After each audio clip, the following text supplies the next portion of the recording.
Well, good morning, everybody. This is Barry Jones with Standards Plus History Academy, and we are beginning episode 7 today. I'm sitting here looking out my window, and we have 7 inches of snow. My pool has about 4 inches of ice on it, and I'm hoping it survives. We've been out of school all week. I live near Nashville, Tennessee, so these are rare times for us. We don't have the equipment in Tennessee to handle snow or ice. So we depend on the sun and the temperature. And it is currently 1 degree. So we may be here a while. As we proceed through this, if you've watched my earlier episodes, you know that I always try to begin with a question and seek to answer that question with each episode. Today's question I often get as we begin talking about that day on November 22nd, 1963 is how many shots were there? Because it doesn't take a genius to look at the wounds to the people in the car in the limo to understand that the government's version that there were 3 shots and one of them missed everything. How can 2 shots cause all those wounds, all that damage? It just doesn't ring true. And so we're going to seek to answer that question today. Of course, the government's version was that there were only 3 shots because they are clinging to the narrative that there was only one shooter. And given the time frame of all the shots, 5.6 seconds, with a bolt action rifle, there's not any time for more shots. This is not an automatic rifle we're talking about. It takes 2.3 seconds to recycle a bolt action rifle and fire between shots, 2.3 seconds. And that's without really even aiming. And so if you do the simple math, 3 shots at 2.3 seconds, that's 6.9 seconds, which in itself is impossible because, again, the total time frame was 5.6 seconds. And that was established by 2 pieces of evidence. The Zapruder film 1 and the Dictabelt recording in 1978 too. That Dictabelt recording threw everything into a state of flux. Until 1978, the American people just went with the 3 shots, 1 shooter theory, and the time frame that didn't seem to really matter. 3 shots, 1 shooter. And then in 1978, a piece of evidence was produced, and the House Select Committee, which was studying the assassination, had to deal with it. And it was a Dictabelt recording from a police officer on a motorcycle. He'd left his microphone open. He wasn't supposed to, but he did. And years later, it was discovered when he retired, when he turned in all his gear. And so the House Select Committee, which was already preparing to double down on the Warren Commission report and basically say the same thing, had to, at the last minute, change its findings after they turned the Dictabelt over to an acoustics firm, and the acoustics firm reported back that sounds in the Dictabelt recording. Of course, now this is from a motorcycle cop who was feet away from the limo. So you can't get much closer to the crime scene than this Dictabelt recording. And according to the acoustics firm, which I'm showing you part of their report here in that top picture, when they studied the sounds in that recording, they tallied up 11 sounds that sounded like shots, that could have been shots, and I've circled them. There's 3 spikes in the first circle. There's 3 more spikes in the second circle. There's 2 spikes or 3 more spikes in the third circle, and then 2 more spikes in the fourth. That's 11 shots. That's a big difference from 3 shots. What the acoustics firm settled on, though, they said there were 11 sounds that sounded like shots, but they would only swear to 4, which is indicated in that article at the bottom of the page. Well, 4 is still more than 3, and 4 destroys the single shooter theory. It just completely destroys it. So, and then when you start looking, and we'll get into this more in a future episodes about the ballistics evidence and what was discovered, at first glance, just looking at the limo. You'll find out today we didn't get a chance to really examine the limo, thanks to the Secret Service. But at first glance, people did see evidence in the limo that was reported later that indicated more than 3 shots.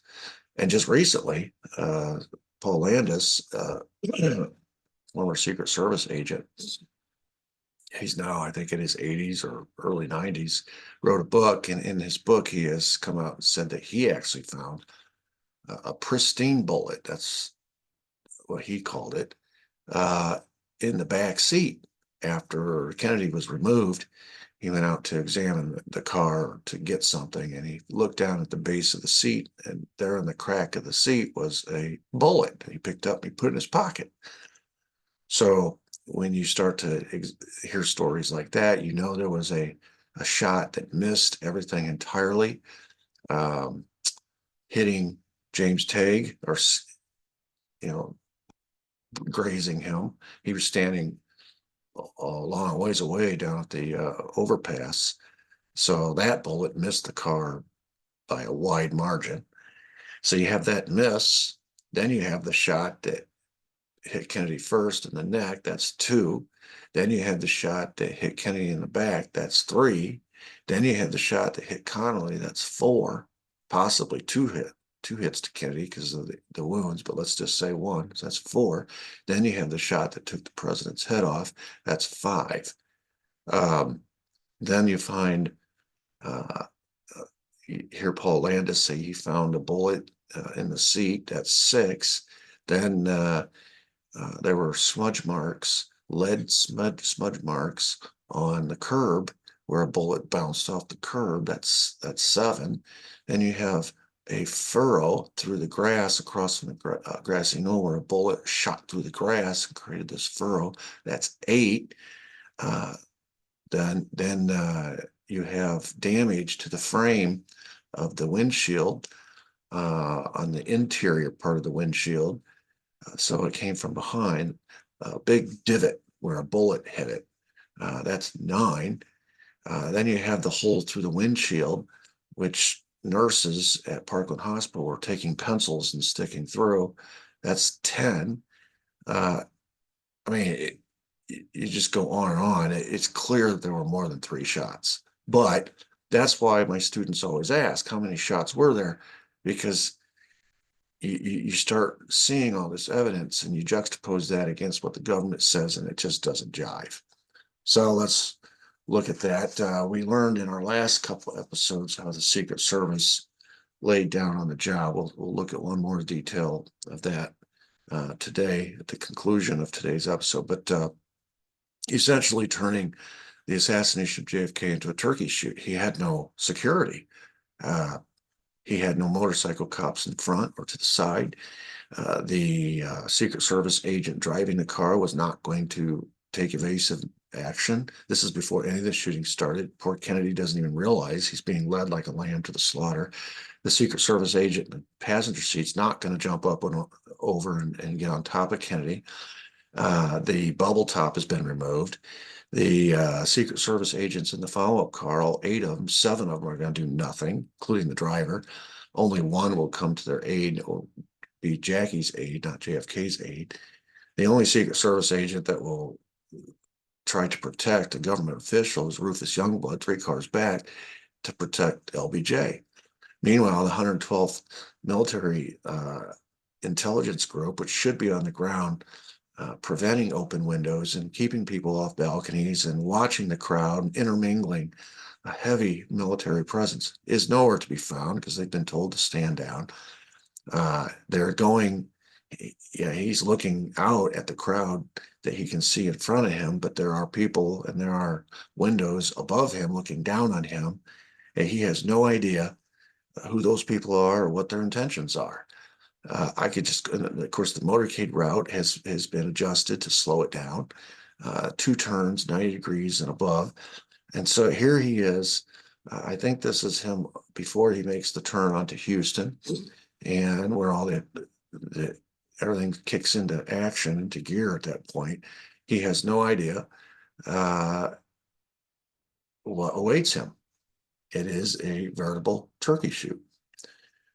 The first shot misses everything. Now, I've heard all kinds of theories about this.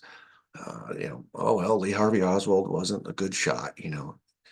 You'd think having all the time to prepare your first shot would be the most accurate. You've recycled your weapon, you're waiting, and if it is as the government says it is, Lee Harvey Oswald is tracing the car with his gun, waiting for the moment, and yet at that moment he misses wildly. I mean, by 100 feet or so, and there's just been no satisfactory explanation of that in the context of just the JFK assassination. However, I've studied the Martin Luther King assassination. I've also studied the Bobby Kennedy assassination. And what I've detected is a trend.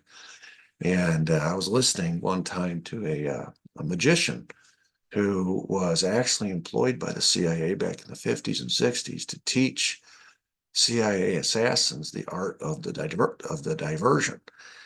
Magicians don't actually do the things that you think that they do, but they fool your eyes, and a lot of times they fool your eyes with the diversion. And these assassins were trained in the art of diversion. And for example, the Bobby Kennedy assassination. When Bobby Kennedy was exiting the Ambassador Hotel after giving his speech after winning the California primary, he was leaving out the back of the hotel through the kitchen. When he entered the kitchen, Sirhan jumped up from his hiding spot and began shooting at him. Sirhan was in front of Bobby Kennedy. Of course, Bobby Kennedy had a huge entourage with him, and all the confusion and what happened next, people started shooting back at Sirhan, and all hell broke loose, basically. And when everybody turned around, Bobby was lying on the ground, dying. And of course, the assumption was that he had been shot by Sirhan. Uh, but Sirhan had always been in front of Bobby. And his bullets, after the first couple, went all over the place. So he was being shot at himself, he was being tackled. And he was just shooting wildly and trying to keep shooting while he was being tackled. The coroner, the autopsy report, reported that the fatal shot to Bobby Kennedy was the back behind his right ear. In fact, he said the muzzle of the gun was so close to his skin it left a powder burn. It was an execution style shot to the rear of the head behind the right ear. Sirhan is still rotting in jail in California as we speak for killing Bobby Kennedy. And yet it's an absolute impossibility. He couldn't have killed Bobby Kennedy because that shot would have entered Bobby from the front. And the only guy who was behind Bobby Kennedy was his bodyguard, Thane Eugene Caesar. And so the diversion was Sirhan, while everybody was paying attention to Sirhan, focused on in front of Kennedy. Thane Eugene Caesar snuck up behind Bobby, or was right there behind him, and just popped him right behind the ear and killed him. And of course, that's a discussion for another day, a topic for another day. But the fix was in as far as the trial was concerned. The attorney that was appointed to Sirhan, he didn't speak great English, and so next thing you know, he's guilty and he's in jail the rest of his life. And Thane Eugene Caesar lived out the rest of his life. He died recently, but scot-free. And it doesn't take a real deep dive to see what the connections Thane Eugene Caesar had to American intelligence. And you begin to realize that Sirhan was, just like Lee Harvey Oswald, a patsy, and he was put there to be the sacrificial lamb and to be the diversion. And the real kill shot came from behind Bobby. Just like in the JFK assassination, all the first shots came from behind, and that first shot, the wild miss, was to attract attention, while the kill shot was preparing from the front and the side. And in spite of that, people did, all their best efforts to divert all attention. Some people still did see the shot come from the grassy knoll, for example.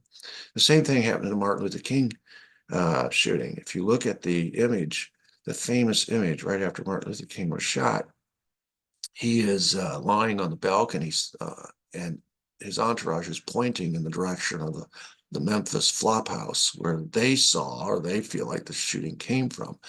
And they're all pointing in that direction. Well, there was a shot that came from that direction, but it wasn't the kill shot. The kill shot came from the fire station on the opposite corner across the street from the hotel balcony. And again, the diversion, what they saw was what they were intended to see and to hear. And meanwhile, the real shooter comes in behind from a different location and takes care of business and then slinks away afterwards. So it's something that I've noticed with these assassinations. There's always a diversion first, and that's what people are intended to notice first, and that's what they do see and hear first. And to say that they didn't see and hear something is inaccurate. They did see and hear something, but perhaps it wasn't what they thought it was. Anyway, so the first shot misses everything. The second shot hits the president in front of his neck. You can see him reaching for his Adam's apple area of his neck, and Jackie is turning to respond. By this time, everybody is Dealey Plaza is not a big place, and so everybody heard the first shot and begins to react to it. And by the time the second shot happens, Jackie is realizing something is amiss, obviously. By the way, this is another problem with the 3 shots, 1 shooter theory. I told you it takes 2.3 seconds between shots. And in a later episode, I will show you when we get to the ballistics that several of these shots happened in a smaller time increment than 2.3. So 2 of them were like right on top of each other. And that's impossible with a bolt action rifle. It's possible if you have multiple shooters. It's not possible with 1 shooter who's using a bolt action rifle. So we've had 2 shots so far. The president's been hit from the front. And now the second hit, which is the 3rd shot, the president gets hit square in the back. You see Governor Connolly turning, and as he turns, he has not yet been hit. Now, according to the government, when we get to the magic bullet theory, the government says this is the shot that was the magic bullet. It hit Kennedy in the back, came out his neck, turned right in midair, hit Connolly in the right armpit, exited his front of his right armpit, shoulder area, and hit his wrist, exited his wrist, buried itself deep in his left thigh. That is, according to the government, this magic bullet, this shot right here. But Governor Connolly has yet to be hit. And Governor Connolly testified to the Warren Commission, swore to the day he died, that the bullet that hit Kennedy here was not the same bullet that hit him later. He said, I was still holding my Stetson hat. You don't see it in this picture, but he was turning and he yells out, my God, they're going to kill us all. The pronoun they, Connolly understood that the shots so far to this point, which there's been 3, are coming from different directions. The first shot was from behind, the second shot was from the front, and the 3rd shot, again, is from behind. And so that's why he uses the pronoun they. He instinctively figures that out. Now, the 4th shot is when Connolly himself gets hit. This is the 3rd hit. And you see in the back seat, Jackie is attending to JFK. He's been hit twice. He is not fatally wounded. If the driver at this point had sped away, JFK would have lived, most likely. Connolly is hit, and this turns out to be a pretty grievous wound and more serious than a lot of people understood at the time. And his wife is beginning to react to him. By the way, in an earlier episode, I believe I mentioned that LBJ had a screaming fit the night before with President Kennedy wanting to replace John Connolly in the kill car, so to speak, the limo, with his political enemy, Ralph Yarborough. And of course, Kennedy nixed the idea, and it did not make LBJ happy because Connolly was his friend. And it shows a little bit of foreknowledge on LBJ's part to fight so hard to have his friend in the car with him, safe, and his enemy in the car with Kennedy, not safe, because he understood Connolly might get caught up in the crossfire, which is exactly what happened. So here's Connolly being hit with the third hit, and then the fatal shot You can see the president's head is just, it's a frangible bullet. A frangible bullet explodes on contact. Interesting. None of the ammunition in the so-called assassination rifle that the Dallas police produced, saying it was Lee Harvey Oswald's rifle, none of them had frangible bullets, which is another flaw. If they'd had a trial, how can you have bullets that are different? Some of these bullets that hit were not frangible, some were. So that at least shows that the Lee Harvey Oswald rifle wasn't the shot that, it might have been the shot that hit Connolly in the back. It may have been the shot that hit the president in the back. It may have been the shot that missed wildly at first, but it wasn't the shot that, it wasn't the gun that shot the fatal shot. Couldn't have been. So there's your shooting. Jackie, this, by the way, these are frames from the Zapruder film. You see the damage to the president's head. He has a gaping head wound, and Jackie is obviously reacting in shock.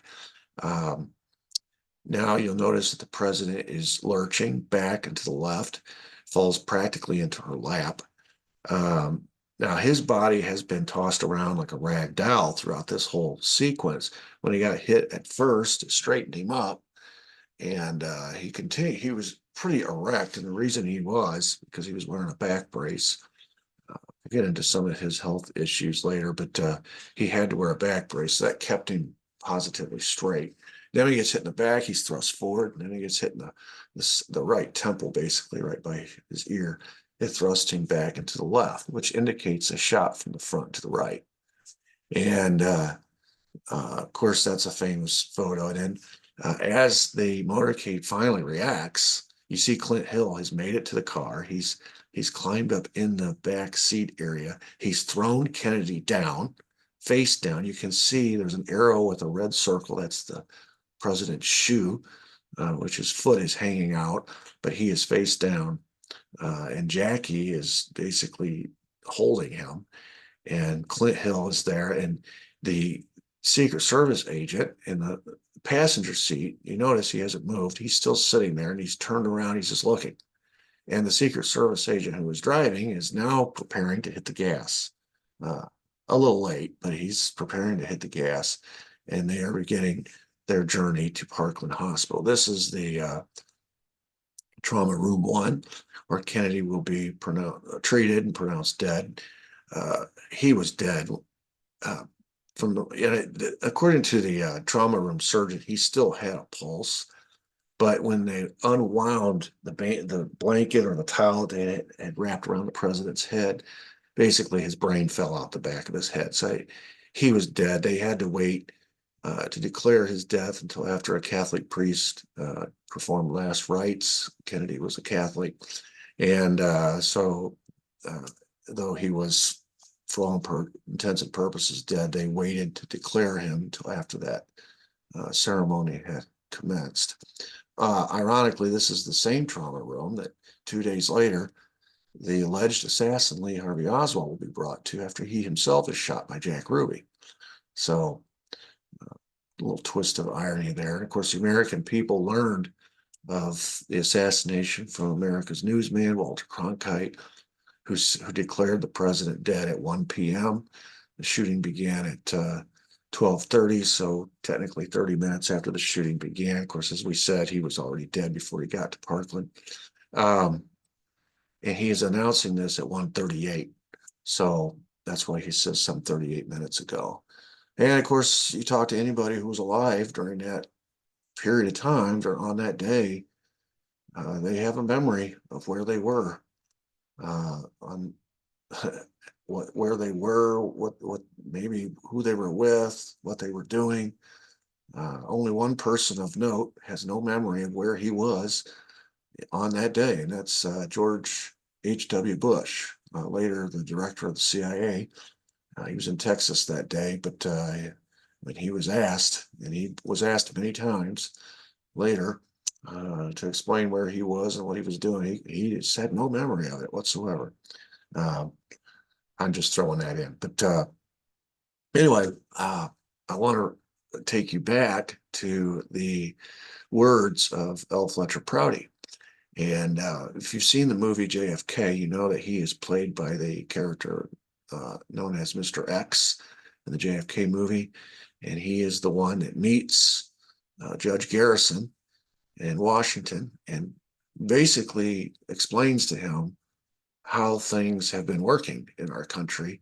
And in his position as liaison between the military and the CIA, he is in a position to know all these covert ops have been happening in the name of uh, national security to fight the communists and during the Cold War all around the world, and in his view, even here in America with this assassination.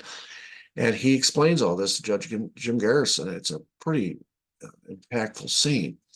That's based on a real character. It's based on L. Fletcher Prouty, who's pictured at the bottom here. And of course, with respect to the Secret Service, we talked about what he said. It's the elite guard that keeps the king or the president alive. In every country, the king would not live if there was not elite guard. The Secret Service, as long as it does its job, the president or the king lives. But there is, because it is a human institution, there is always the possibility that that human institution can be corrupted and controlled. And we will make the case later that the Secret Service was corrupted and that just a few rogues at the top uh, manipulated things and events and personnel to such a degree that the Secret Service was negligent in its duties purposefully, and that it laid down and exposed the president to the other forces that were in place to take him out. Uh, Prouty says the elite guard will protect the life of the king as long as it agrees with the king. So you say, well, what possible motive would the Secret Service have? Well, we'll cover that. Trust me, they have one. They have several, actually. And so what keeps the king alive or not is the elite guard. So what we've seen here is in the last few episodes, just case after case after case with Secret Service malfunctioned, and that's putting it generously. And what other malfunction we want to discuss is this is now in the cover-up part of the scenario, and that is on the day after the assassination on November 23, the Secret Service had the limo washed and turned over to a specialist from Ford Motor Company. It was transported to Dearborn, Michigan, where it was rebuilt. All the forensic evidence that was contained in that rolling crime scene, which it was, we already discussed how Paul Landis said he reached down into the crack of the back seat where you see all that blood and he found a bullet. We already discussed how there was bullet damage to the window frame. There was a bullet hole in the front windshield. People were milling around at Parkland Hospital looking at all this, and the director of the Secret Service says, "Get that thing out of here." And so they took the car away. They put it on a plane. They flew it to Dearborn, Michigan. This, despite the fact that this should have been locked down as part of the crime scene. It really was the crime scene, and that and examined for every piece of forensic evidence, ballistics evidence, anything, but it wasn't. It was immediately torn down and rebuilt, refurbished, and later put back into circulation as a limo for the president. And I didn't mention this; it's not on a PowerPoint, but they also took the president's clothing and John Connolly's clothing and destroyed it or sent it to the cleaners if it was salvageable. Just take, for example, the president's dress shirt or his coat. A bullet entered his back and it had to go through the clothing. So it would have been very helpful to see exactly where the bullet went through the clothing on the president, on the back of the president, to establish in addition to where the bullet entry wound is on his body, to confirm the location of that shot. Because when the magic bullet theory comes out, they're going to raise it up 6 inches and say the bullet actually entered the base of his neck at the back and came out the front of his neck. Because they realized to be a magic bullet, can't enter between his shoulder blades down square in his back and then come out the top, whereas Adam's apple is, it was coming down ostensibly, according to them, from a 6th floor window. How would it reverse course and exit coming up? So they had to move it up 6 inches. Gerald Ford did that on the Warren Commission, moved it up 6 inches so that it shows, or at least they say it shows, they entered the base of his neck and the back came out the front of his neck. Just moving it 6 inches changed or made possible the magic bullet theory. That's not possible if you save the clothing. The body's been buried, and you kind of have to go with whatever the autopsy report. And of course, we're going to learn how flawed that was. And so the clothing would have been the decider in that situation, but they got rid of the clothing. They got rid of Connolly's clothing. They redid the car. So anyway, just a couple more instances where the Secret Service operated according to plan. Again, and I want to say this, I stress this. People think the Secret Service messed up. They think the Secret Service made all these mistakes. They call them mistakes. They weren't mistakes. These were, this is the plan. And they can explain away these things. We got rookies on the White House detail. Maybe they messed up. You can count it up to human error or whatever. But in reality, everything went according to plan. And if there was any mistake in the plan, it was leaving the limo out long enough for people to see the bullet holes in the windshield and to see the bullet damage to the window frame, and for Paul Landis to find that bullet in the base of the seat and all these other things. Now they made up for it pretty quick. They got it out of there as fast as they could. But as far as all of these issues that we've discussed, and trust me, we haven't hit them all yet. Okay, these are just the observable ones to the naked eye witnesses, people that were just standing by watching, spectators who are observing can see this. Later, we'll get into some deeper things that can only come about as a result of an investigation. We'll find out this was much more insidious. It was much more prepared in advance. It was much more laid out. It was something that was planned in advance and meticulously. And that includes who was there, who was on duty, and what protocols would be observed, what protocols wouldn't be observed, et cetera, et cetera. So as far as the question today, how many shots, you can see the government has to stick to the 3-shot story, but it's going to get harder and harder as time goes by to do that unless you can control and cover up the evidence later as it emerges. And that's where we will begin heading next because the event has happened. So now the next part of the plan is about covering up anything that doesn't fit within the narrative. The narrative is going to start emerging 14 minutes after the assassination. It was a lone assassin and that they know who he is and they're hunting him down. It only took 14 minutes. So thank you for watching and listening. I hope you enjoyed it. Feel free to subscribe to my channel. I do about 3 of these a week, maybe 4 if I'm feeling really ambitious. The subscription is free, obviously. Feel free to hit the notification bell and hit the thumbs up. I'd appreciate that. Helps me a little bit. And until next time, have a good day. Thank you.